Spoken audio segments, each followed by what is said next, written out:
إنا أرسلنا إليكم رسولا شاهدا عليكم كما أرسلنا إلى فرعون رسولا فعصى فرعون الرسول فأخذناه أخذا وبيلا.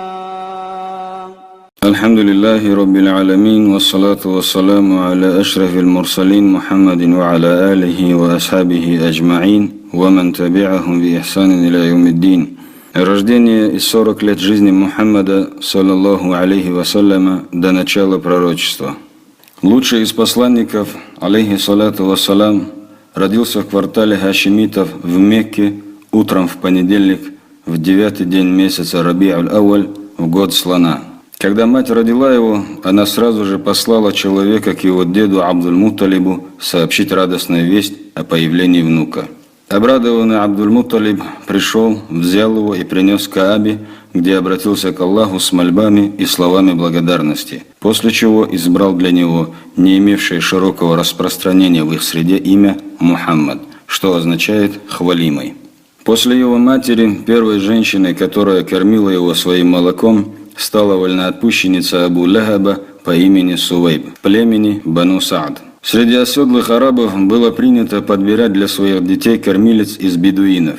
Это делалось с целью удаления их от очагов болезней, которые были распространены среди оседлого населения, а также для укрепления их здоровья и нервной системы и для того, чтобы они с детства учились чистому арабскому языку. Абдуль-Мутталиб стал искать для посланника Аллаха, мир ему и благословение Аллаха, молочных братьев и в конце концов нашел для него женщину из племени Бану Саад по имени Халима. Халима увидела удивительные свидетельства того, что посланник Аллаха, мир ему и благословение Аллаха, был благословенным ребенком. Представим ей самой возможность рассказать об этом подробнее. Ибн Исхак сообщает, что Халима рассказывала о том, что в свое время она вместе со своим мужем и сыном-младенцем, которого она кормила грудью, в числе других женщин из племени Бану Саад бин Бакр, выехала из своего селения, чтобы поискать детей, которые нуждались в кормилицах. Халима сказала: «Это было в голодный год, когда у нас ничего не осталось. Я сидела на своей светлой ослице, и с нами была также наша старая верблюдица,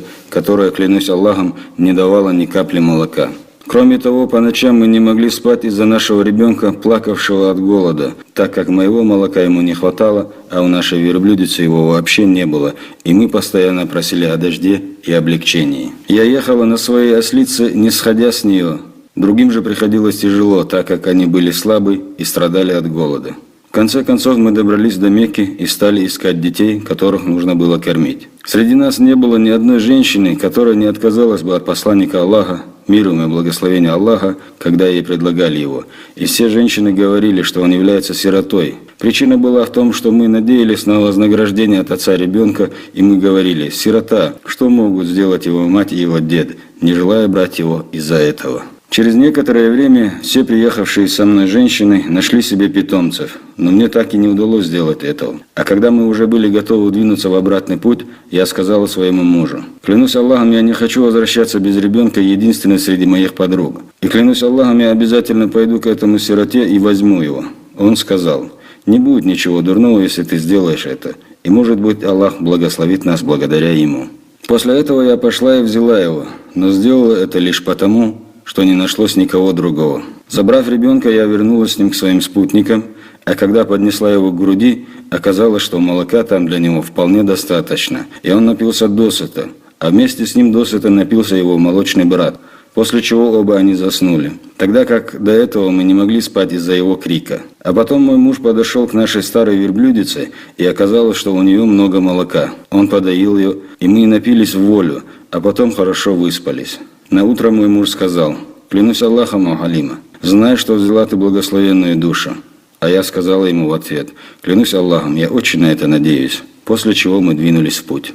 Я вместе с этим ребенком сидела на своей ослице, которая двигалась так быстро, что ослы других людей не могли угнаться за ней, и мои спутницы стали говорить мне: «О, дочь Абу Зувайба, горе тебе, подожди нас. Разве это не та же твоя ослица, на которой ты уехала из дома?» Я сказала им: «Да, клянусь Аллахом, она самая». Тогда они сказали: клянемся Аллахом, с ней что-то происходит. А потом мы добрались до наших домов, находившихся там, где обитало племя Бану Саад. Я не знаю земли более бесплодной, чем это, но после того, как мы привезли его, мои овцы стали по вечерам приходить ко мне сытыми, и вымя каждой из них было полным, а мы доили их и пили молоко, тогда как никто другой не мог надоить и капли молока, ибо у их животных его не было. И наши соплеменники говорили своим пастухам: «Горе вам, пасите там, где пасет животных пастух дочери Абу Зуайб». Но их овцы все равно приходили вечером голодными и не давали молока, а мои овцы возвращались сытыми и хорошо доились. И в течение 2 лет мы получали от Аллаха все больше и больше, и видели только благо. А потом я отняла его от груди. Он рос не похожим на других детей, и к 2 годам был уже плотным мальчиком. А после этого мы повезли его к матери, желая, чтобы он и дальше оставался с нами, так как мы видели, что он принес с собой благо.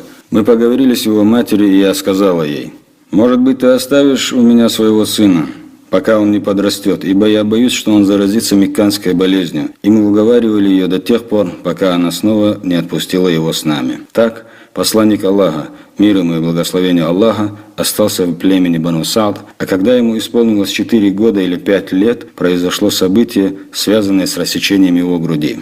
Муслим приводит хадис, в котором со слов Анаса, да будет доволен им Аллах, сообщается, что однажды, когда посланник Аллаха, мир ему и благословение Аллаха, играл с другими детьми, к нему явился Джибриль, который схватил его, повалил на землю, рассек ему грудь, достал сердце, извлек оттуда сгусток крови и сказал: «Это удел шайтана в тебе», а потом омыл его водой Замзам в золотом тазу, после чего соединил края сердца и вернул его на прежнее место. Дети прибежали к его матери и сказали: «Мухаммада убили». А потом все они бросились к нему, но увидели, что изменился только цвет его лица. После этого происшествия Халима так испугалась за ребенка, что вернула его обратно матери, с которой он и жил до тех пор, пока ему не исполнилось 6 лет. Желая почтить память покойного мужа, Амина решила навестить его могилу в Ясрибе. Она выехала из Мекки для того, чтобы преодолеть 500 километров пути, и вместе с ней находился ее осиротевший сын Мухаммад, алейхиссалату вассалам, ее служанка Айман и ее опекун Абдуль-Мутталиб. Там она провела месяц, а потом двинулась в обратный путь. Но уже вскоре заболела и умерла в Аль-Абве, находящейся между Меккой и Мединой. Аллахумма салли аля Мухаммадин ва аля али Мухаммад. كما صليت على إبراهيم وعلى آل إبراهيم إنك حميد مجيد اللهم بارك على محمد وعلى آل محمد كما باركت على إبراهيم وعلى آل إبراهيم إنك حميد مجيد.